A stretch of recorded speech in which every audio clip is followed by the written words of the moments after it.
Glória a Deus, glória a Deus. Está chegando mais um Natal 2026. E eu acho que todos vocês já escutaram a frase, como o tempo está passando rápido. E essa semana eu comecei a refletir. Será que é o tempo que está passando rápido? E aí eu comecei a olhar para os meus filhos e perceber que a frase deles era totalmente ao contrário da nossa. O tempo para eles passava devagar. Para o Daniel, meu Deus do céu, não acaba logo a aula, por quê? E para ele era uma eternidade, queria as férias. E eu fui refletindo na nossa adolescência, aquele primeiro amor de escola, que passava-se o horário da aula e de repente se tornava uma eternidade para chegar no dia seguinte. E aí começa a juventude. E a juventude começa a mudar algumas coisas. Nós começamos a ter que trabalhar, fazer faculdade. E aí a gente começa a perceber que o tempo não dá conta. Aí começam as frases. Nossa, o dia podia ter 48 horas. Será que é realmente o tempo que está passando rápido? Ou estamos acumulando muitas atividades? Estamos focando em tantas coisas que acabamos não priorizando nada. Então, talvez 2025 não tenha passado rápido. Mas o seu dia foi tão corrido, que a impressão foi essa. Talvez você tenha colocado tantas coisas para fazer e acabou não fazendo nada. E aí bate a frustração. Mais um ano. E tudo que eu coloquei não fiz nem 1%. Ou cheguei até a metade, mas não consegui concluir. E não tem nada a ver com o tempo. O tempo continua o mesmo. Mas precisamos entender que devemos focar com tranquilidade, calmaria e confiar que o que conseguimos fazer está de acordo com a vontade do Senhor. Claro que tem vezes que a gente deixa de fazer por nossas próprias vontades mesmo. Mas crê que Deus tem um propósito sobre todas as coisas. E no ano de 2025,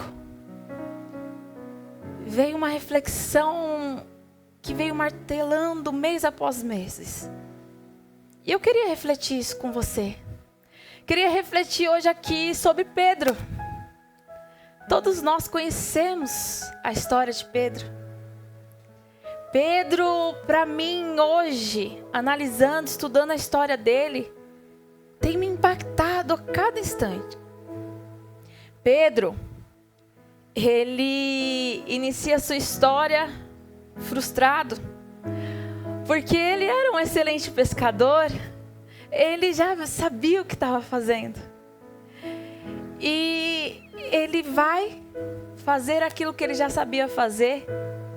Chega no seu momento ali agora, ó, vamos dizer lá, saiu meia-noite, das 5 horas da manhã, o horário ali de fazer a sua pescaria de sucesso. Só que passa a noite inteira e não consegue nada.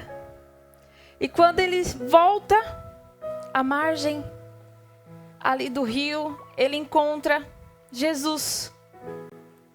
E eu refleti esses dias que se fosse nos tempos de hoje, imagina você ter passado a noite inteira trabalhando, tudo que você colocou ali, seus objetivos, suas metas, não deu nada certo. Mas você sabe o que você está fazendo, você sabe como funciona, mas foi uma noite que você não entende o porquê que não deu certo. E aí nesse momento, você volta, já cansado, porque não foi fácil, é um trabalho. E vem um homem que sabe dos seus problemas, que sabe que foi frustrante o seu dia. Só que ele, mesmo assim, já sabendo tudo, vai olhar para você e vai falar: preciso do seu barco. Porque o que eu estou fazendo aqui é mais importante do que o seu dia frustrado. Eu preciso do seu barco, porque agora eu tenho que falar com essa multidão, eu tenho que passar uma mensagem para eles, que infelizmente, durante vários anos que se passaram, eles começaram a inverter. Então, meu pai me mandou aqui para voltar a lembrá-los como que realmente é. Então, você me empresta o seu barco? Eu penso comigo aqui agora, que eu olharia para ele e falaria, você é doido? Você viu que eu acabei de voltar frustrado. Eu sei o que eu faço muito bem, só que deu tudo errado. E agora você está colocando as suas coisas em primeiro lugar, sabendo que deu errado lá, e você quer o meu barco. Aí nessa hora, eu penso que Pedro deve ter olhado assim, tá bom, né? Mas assim, conjecturando, eu fico pensando, se fosse no Jesus, hoje em dia, ele pararia ali, sentaria, colocaria a mão na cabeça e falava, meu Deus, cara doido. Tô aqui, voltei, cansado, frustrado. E agora eu ainda tenho que ficar esperando ele terminar de fazer o que ele quer. Ele nem perguntou, e aí, tá cansado? E aí? Não teve. Ali em volta deles eu fico pensando, as pessoas olhando e falando, meu Deus, esse aí tem coragem de pedir assim. Sabendo que Pedro ainda era sanguíneo, né? Imaginou isso. Mas Pedro empresta o barco.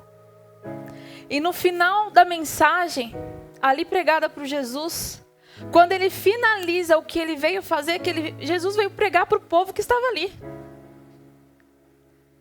Jesus olha para Pedro e fala, volta lá agora e joga a rede de novo. Quando eu me peguei refletindo sobre isso e trazendo para os dias de hoje, praticamente eu me vi respondendo da seguinte forma: o Senhor está pedindo para mim voltar,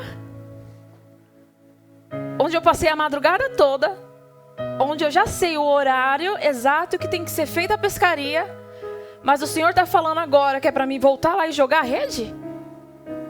Entendi. E se fosse hoje ainda, eu imagino que a pessoa falaria da seguinte forma: já que ele é o dono do mar aqui, eu vou lá. Vamos lá, porque ele sabe tudo. Com a ironia pura, tipo assim, eu vou, mas só vou para te provar que não é do jeito que você está falando, não. Porque eu já passei a madrugada, não foi assim. Por que você está achando que agora eu vou jogar a rede e vai dar certo? E aí vai, mas vai na intenção só de falar vamos colocar assim, né, para Jesus no caso. Você errou, você viu, né? Você só me fez perder tempo. Mas Jesus sabe de tudo. E ele realmente era o dono do mar. E ali quando Pedro joga a rede, que começa aquela quantidade de peixes e peixes vindo. E aí eu me peguei, me imaginando naquele barco. Aquela quantidade de peixes. Eu me peguei. Talvez, não sei se Pedro fez isso, olhando de volta para a praia, indo ao encontro do olhar de Jesus e falando, você é o dono de tudo? E ali ele ser preenchido, tipo, você é? Eu mesmo sabendo de tudo, eu já sabia o horário, mas você só falou para mim e você é? Talvez naquele momento Pedro só foi só para ser, eu vou só para falar para você se está errado. Eu emprestei meu barco aqui, mas foi só para, eu já estou cansado, não queria mais discutir. Mas você é o dono. Olha que lindo. E eu comecei a refletir sobre isso, porque ali foi tão claro que Jesus quis passar uma lição para Pedro ali. Primeiro é minha obra. Primeiro é fazer aquilo que eu mandei você fazer. Pregar o evangelho. Levar a minha palavra, o meu nome a todos. depois eu cuido de ti. Depois você tenha certeza que eu vou falar para você aonde você tem que ir, aonde você vai pisar. Que aquilo que vai estar faltando na sua casa, no seu banco, na sua vida sentimental, eu cuido. Mas antes eu quero saber se você está disposto a entregar o seu barco. Mesmo com todas as frustrações de toda a madrugada, você está disposto? Você está disposto a você ser frustrado naquilo que você já sabe fazer com toda certeza? E aí Pedro, ele tem a oportunidade de passar 3 anos com Jesus. E eu fui analisando a história de Pedro. E ele foi o cara. Ele teve coragem. Em uma determinada história no decorrer, Jesus vai de novo e fala, pega o barco, atravessa. Pedro já sabe como que funciona o mar, como que é o tempo, ele já sabe tudo. E aí eu fico pensando, Jesus, não vai dar muito bom não. O tempo está mudando. Não, mas vocês vão, logo eu volto, eu vou junto. Vai lá na frente, daqui a pouco eu encontro vocês. Vamos todo mundo junto porque vai dar ruim. Não, vocês vão na frente, eu vou depois. E ali os seus discípulos entram no barco. Começa a tempestade. Tempestade essa que com certeza foi uma loucura. Às vezes ali também teve algum discípulo que olhou e falou, eu sabia que isso ia acontecer porque eu já conheço o tempo. Eu já sei que ia vir a tempestade. Por que que Jesus fez a gente atravessar? E aí vem um homem com toda a calma.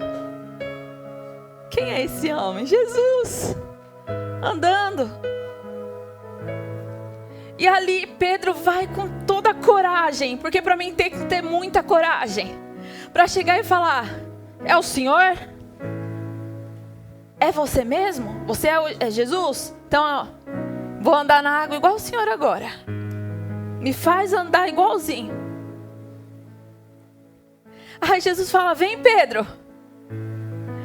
Aí Pedro pisa. Tem sustentação na água. Espera, mas é água. Mas ali ele sente que tem sustentação. Aí ele dá o segundo passo. E aí Jesus olhando para o olho dele, continua. Só que aí ele tem certeza que é Jesus. Quando ele tem certeza que é Jesus, talvez na cabeça dele passou o quê? Se é Jesus, por que que a tempestade não parou? Se é Jesus, por que que ele simplesmente não acalmou o mar? Se é Jesus, eu já pisei aqui, realmente é você, então por que que você ainda deixou a tempestade aqui? Aí eu já falo para você agora que está no meio da tempestade. Já percebeu que Jesus está com você?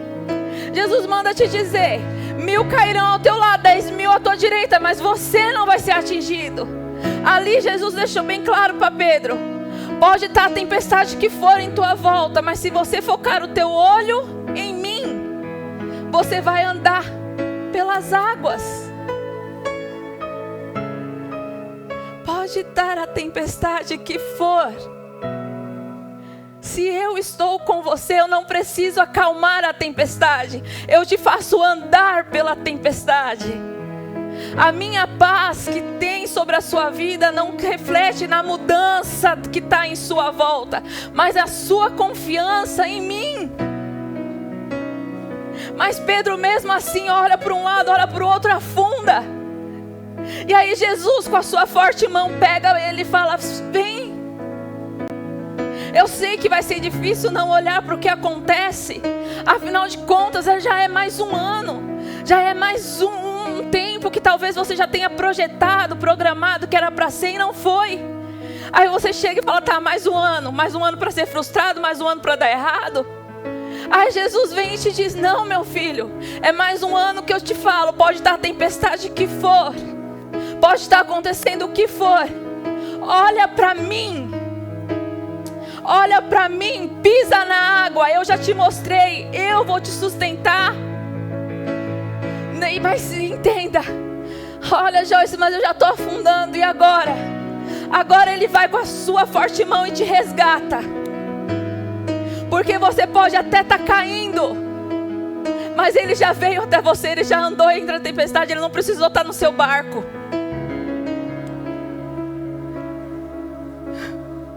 Aí chega o final, que foi o que mais me impressionou sobre a história de Pedro. E aqui eu já chego no fim. E aí, João 21. João 20, Jesus morre e ressuscita. João 21, tá os seus discípulos. E agora, cadê Jesus? Jesus morreu. Jesus não está mais aqui comigo. O que eu vou fazer? Vamos voltar para o barco? Porque eu sei. Isso aí eu sei fazer. O barco. Eu sei pescar. Estou preparado para isso. Aprendi, vivia disso. E aí ele volta para o barco. E adivinha? Acontece tudo de novo. É mais uma noite frustrada. É mais uma noite que ele nada pesca. É mais uma noite que confronta diretamente o que ele sabe fazer. Mas espera, eu sei fazer isso, está dando errado. Talvez o momento que Pedro resolveu voltar para o barco foi um momento de inseguranças e incertezas.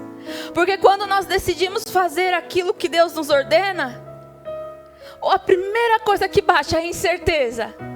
A incerteza se vai dar certo, a incerteza financeira, a incerteza emocional, a incerteza espiritual, se estamos preparados até mesmo espiritualmente. Aí nós decidimos fazer o quê? O que a gente já sabe. Às vezes continuar só no banco. Às vezes, vou ficar aqui quietinho porque isso eu tenho certeza que eu sei fazer. E aí ele volta sem pescar nada, ou seja, nem o que eu sei fazer eu sei. Deu errado de novo. E lá ele encontra Jesus. De novo. Aí Jesus olha e fala: tem peixe? Não, não tem. Foi mais uma noite frustrada. Aí ele vai e fala para Pedro: volta, lança a tua rede. E se repete um milagre que aconteceu no primeiro encontro. Pedro consegue. Ali tem muitos peixes novamente. Ele volta.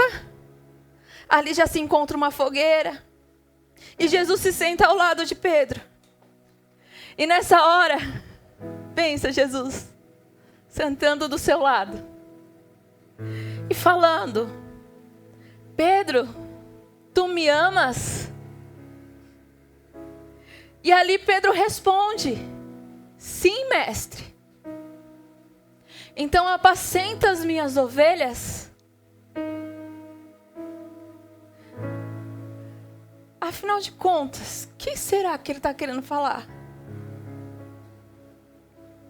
E aí ele vai e faz de novo a mesma pergunta: Pedro, tu me amas? E Pedro responde novamente: sim, mestre, eu te amo. Então apacenta as minhas ovelhas. E pela terceira vez, Jesus faz a mesma pergunta para Pedro. Só que Pedro já fica chateado, porque afinal de contas eu já te respondi: eu te amo, tu sabe de tudo, por que você está me fazendo 3 vezes a mesma pergunta? Aí Jesus só finaliza: então apacenta as minhas ovelhas. E a mensagem é tão clara, que o que Jesus está querendo para mim, para você que resolveu aí, talvez ligou a TV, nem sabe por quê, é que entenda: não adianta mais voltar para o barco. Não adianta mais você querer voltar para o lugar que você já foi retirado. Queima o teu barco agora.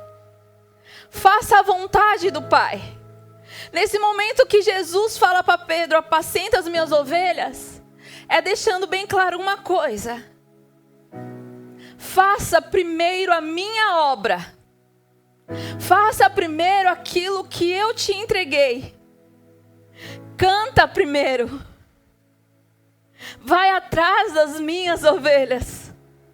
Vai atrás do meu rebanho. Vai atrás das minhas almas.